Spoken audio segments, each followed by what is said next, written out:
भास्कर जाधव विधायक ने कहा कि 42 मंत्रियों ने शपथ ली, लेकिन मुख्यमंत्री के अलावा कोई भी मंत्री राज्य सरकार का कार्यभार नहीं संभाल रहा है। उन्होंने कहा कि लोकतंत्र में इतने बड़े बहुमत का मिलना खतरनाक हो सकता है, क्योंकि यह सत्ताधारी पार्टी के अहंकार और दबदबे को बढ़ावा देता है।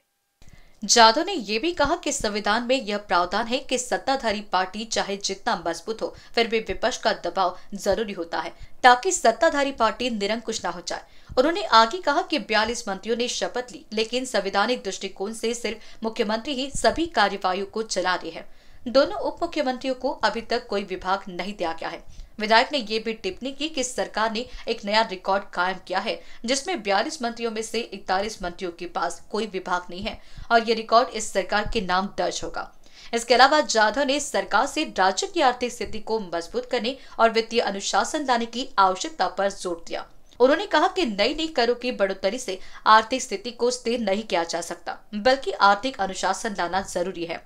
उन्होंने देवेंद्र फडणवीस पर नैतिक जिम्मेदारी डाली और कहा कि सरकार को राज्य के खर्च पर काबू पाना होगा और जनता पर किसी भी नए कर का बोझ नहीं डालना चाहिए।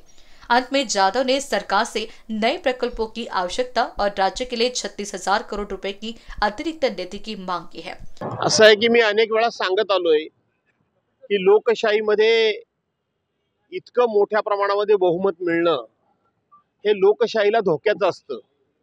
सत्ताधारी पक्षाचा अहंकार आणि मुजोरी वाढण्याचं हे लक्षण असतं आणि म्हणून आपल्या घटनेमध्ये हीच तरतूद आहे की सत्ताधारी पक्षाबरोबरच विरोधी पक्ष देखील तितकाच ताकदीने उभा असला तर सरकार किंवा सत्ताधारी पक्ष हा निरंकुश होत नाही, तर त्याच्यावर विरोधी पक्षाचा अंकुश असावा लागतो। आपण इथं बघितलंय की एकूण 42 मंत्र्यांनी शपथ घेतली आणि 42 मंत्र्यांनी शपथ घेतली असली तरी सुद्धा घटनात्मक दृष्ट्या फक्त आणि फक्त मुख्यमंत्री हेच फक्त मंत्री म्हणून कारभार चालवत आहेत। बाकीच्यांना अजून कुठल्याही प्रकारचं खाते वाटप झालेलं नाही।